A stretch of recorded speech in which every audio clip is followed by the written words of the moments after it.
Je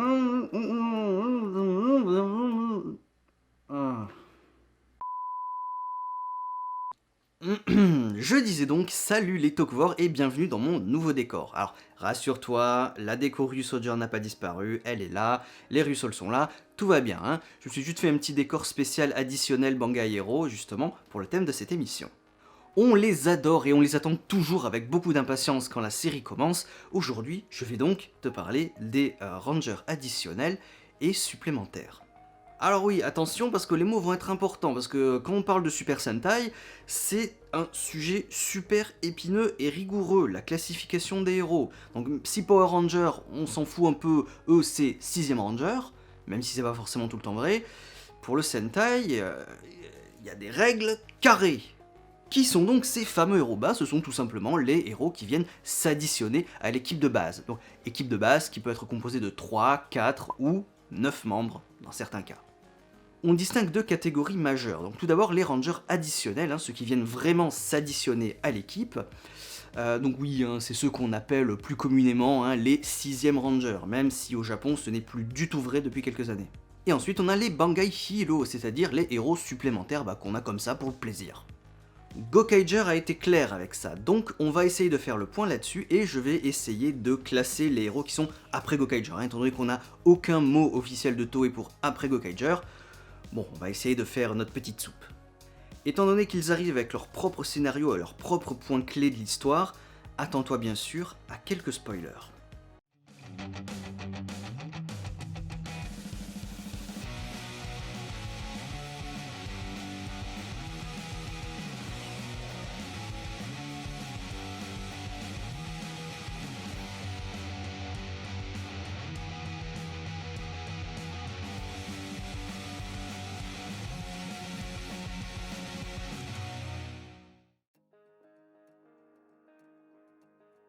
Alors, comment faire la différence entre héros additionnels et Bangai Hero? Eh bien, tout d'abord, par rapport au catalogue de jouets.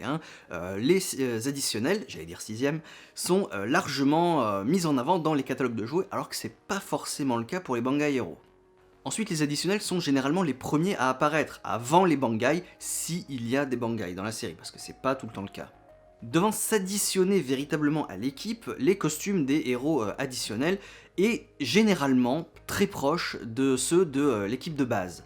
Encore une fois, il y a des exceptions, ce n'est pas toujours le cas.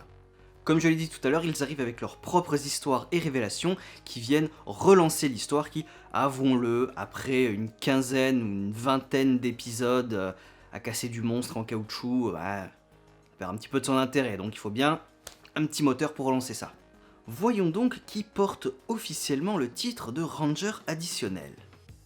Dragon Ranger est le premier 6ème guerrier officiel à apparaître régulièrement dans une série. La précision régulièrement est importante car comme vous le savez peut-être, le premier 6ème guerrier, et là je précise bien 6ème, à être apparu est Magne Senshi dans Bioman, suivi de X1 Mask dans Maskman. Les fichiers spéciaux de Bokenger précisent cependant que Burai est bien le premier parce qu'il apparaît tout au long de la série alors que les autres ne sont qu'exceptionnels.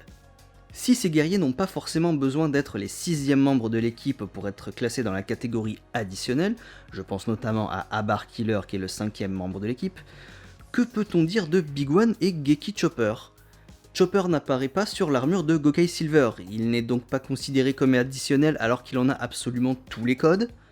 Eh ben, il n'y a pas de réponse officielle. Selon moi, bien sûr, il l'est.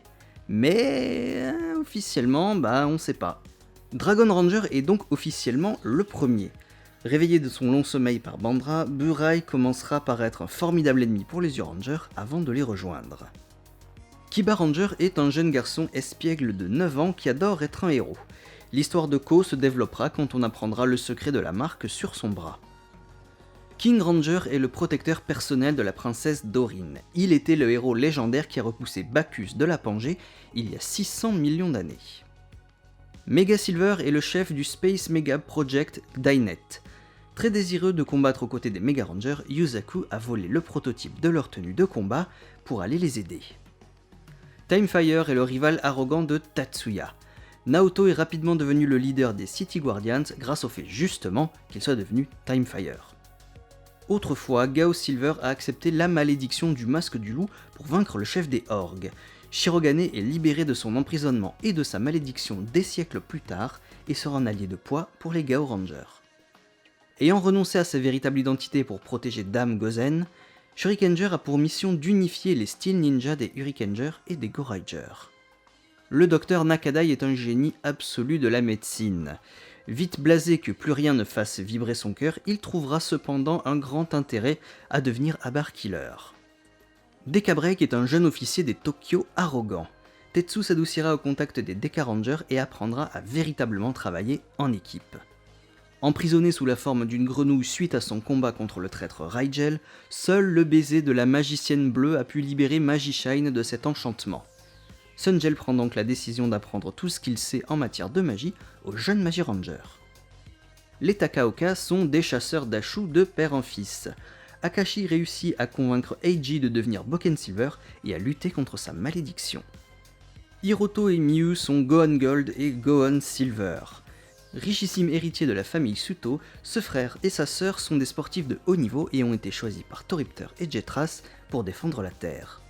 Shinken Gold est le meilleur ami du seigneur Takeru. Très extraverti, Genta parcourt la ville avec sa charrette à sushi, mais il est toujours là quand on a besoin de lui. La Terre a accordé sa bénédiction au Grandion Eder en remerciement pour sa volonté sans faille à la défendre. Maintenant devenu Gosei Knight, il traque et élimine toute trace de pollution qui pourrait nuire à sa planète. Gokei Silver est le fan extraverti et passionné de Super Sentai que nous avons chacun en nous. Choisi par Dragon Ranger, Timefire et Abar Killer, Guy rejoint les Gokaigers et sera un précieux allié qui sera non seulement puissant au combat, mais les aidera aussi grâce à ses connaissances sans faille de l'histoire des Sentai. Les Bangai héros, ou héros supplémentaires, arrivent généralement assez tard dans la série, mais bon, comme d'habitude il y a parfois des exceptions, comme Deka Master ou Magimother qui arrivent bien avant Deka Break et Magishine, qui eux sont les véritables additionnels. En général, ils ne ressemblent absolument pas du tout aux héros de base, En général, on a des grosses armures, voire même des entités et tout ça, mais bon, encore une fois, il y a des exceptions, je pense notamment à la princesse Shinkenred. Niveau scénario, c'est variable, ce sont soit des mentors, soit des ennemis qui ont changé de camp, voire même des gens qui n'ont rien à voir. Signalman est un officier de police venu de la planète Police. Spécialisé dans le code de la route, il se révèle parfois être plus une gêne comique pour les Car Rangers qu'un véritable allié. Le titre de Kurokishi a été porté par deux personnes, Bull Black et Yuga. Pour survivre et accomplir sa vengeance, Bull Black a pris possession du corps de Yuga. En réalisant son erreur, Bull Black libérera Yuga qui deviendra son successeur. Deka Master et Deka Swan, le couple qui sert de mentor aux Deka Rangers. Doggy interviendra sporadiquement tout au long de la série tandis que Swan ne se transformera que le temps d'un épisode qui lui sera consacré. Magimother et Walzart Fire, encore un couple de héros. Si Miyuki disparaît à l'épisode 2 et fait son grand retour à la fin de la série, Blaigel se fait maudire par Enma et est obligé de le servir sous les traits de Walzard. Ses enfants réussiront à briser la malédiction et leur père reviendra du côté de la justice. Arme surpuissante aussi bien en épée qu'en humanoïde, Zuban est aussi connu sous le nom de l'épée dorée qui ne se laisse retirer que par la personne qu'il a lui-même choisie. Mais Akashi ne l'entendra pas de cette oreille et c'est lui qui choisit Zuban, pas l'inverse. Lyo et Melee, les amants maudits du Juken, ont été les antagonistes principaux des Geki Rangers avant de se ranger à leur côté pour lutter contre Long, leur ennemi commun qui les a manipulés. Kaoru est la véritable héritière de Shinkenred 16e du nom. Elle s'est cachée pendant 14 ans pour s'entraîner à la maîtrise du caractère du sceau, tandis que Takeru lui servait de doublure pour la protéger. Bien, maintenant qu'on a vu la classification officielle, on va essayer de classer les autres héros, ceux qui sont après Gokaiger. Bon, pour les additionnels, il n'y a pas vraiment à tortiller du cul. On peut mettre Beatbuster, Stackbuster, Kuryu Gold, Tokyo Rokugo, Star Ninja, Joe the World, Ho-Oh Soldier, Patren et Lupin X et Russo Gold, c'est assez évident. Mais qu'en est-il de tous les autres ? Alors je vais commencer par Big One, Magne Senshi et X1 Mask. Alors ils sont un peu compliqués à ranger parce qu'ils combinent oui et non les critères de Toei. Donc en général on les considère plutôt comme des prototypes d'additionnels, des tests pour voir si un autre héros marcherait dans une série. Et on peut dire test concluant, n'est-ce pas ? Juma Hunter, Jik et Jeanne, Deka Gold, Kyoryu Navy, Tokyo Nanago, Mido Ninja et Aka Ninja Yoshiharu n'apparaissent que dans des films ou des V-Cinéma ou des V-Cinext. Je les mettrai donc dans la catégorie Movie Ranger, entre guillemets. Ouais, voilà, je crée une catégorie comme ça. Ensuite, je pense pas qu'il faille se prendre plus la tête que ça, hein. Ninja Man, Verve Master, Deka Bright, Curious Cyan, Grey, Violet, Silver, Aka Ninja Papa, Aka Ninja Pepe, Joe Bird, Ryu Commander, Koguma Sky Blue, Guy Solg et Russo Brown sont simplement des Bangai héros. Voilà. Pour Aka-Red, étant donné qu'on sait grâce à Jojer qu'il a une équipe, ça en fait tout simplement le raid de son équipe. Geki Violet et Geki Chopper. Bon, là je suis un peu peiné parce qu'il n'y a pas vraiment de mot officiel, hein. Et si ça ne tenait qu'à moi, Chopper serait bien évidemment l'additionnel des Geki Rangers, hein, au même titre qu'Abar Killer, et Geki Violet serait au même rang qu'Abar Black. Selon moi, Gosei Green aurait dû faire partie de l'équipe de base des Goseigers, de par son binôme avec Gosei Blue, donc une équipe de base de 6. Hein. On n'est plus vraiment ces dernières années limité à une équipe de base de 3 ou de 5. Hein. Regardez notamment Jaka qui a une équipe de base de 4, pareil pour, entre guillemets, Aba Ranger qui est une équipe de base de 4, et Q-Ranger qui est une équipe de base de 9. Donc voilà, les Goseigers, je pense que c'est une équipe de base de 6. Et enfin, cas un peu spéciaux, White Racer, Abarpig, Shinken Brown et Joe Human, ils existent, voilà, c'est tout ce que je peux dire. Il y a quelques années, Toei a publié un magazine avec une classification un peu particulière de ces héros. Donc il y en a, je vois pas ce qu'ils viennent foutre là-dedans, alors que d'autres sont purement et simplement absents. Donc basé sur ces informations, voyons voir ce que dit Toei. Powerful na Hero, les héros puissants, Star Ninja, X1 Mask, Black Bison. Chōhenshin no Hero, les héros qui se super transforment, Shurikenger, Gokai Silver, Ninja Man. Taioreru Hero, les héros sur qui l'on peut compter, Deka Master, Walzard Fire, Gosei Knight. Rival Hero, les héros rivaux, Time Fire, les Gohan Wings et les Neo Jetman. Teki kara mikata ni natta Hero, les héros qui étaient des ennemis et qui sont devenus des alliés. Abar Killer, Lego Ranger, Dragon Ranger. Sensei no Hero, les héros professeurs. Aka-Red, Magishine. Osekai na Hero, les héros pas très discrets. Tokyu Nanago, Signalman, Mega Silver. Zuno no Hero, les héros cérébraux. Beatbuster et Big One. Tokushu Power no Hero, les héros aux pouvoirs spéciaux. Tokyo Rokugo, Stagbuster, Boken Silver et Geki Chopper.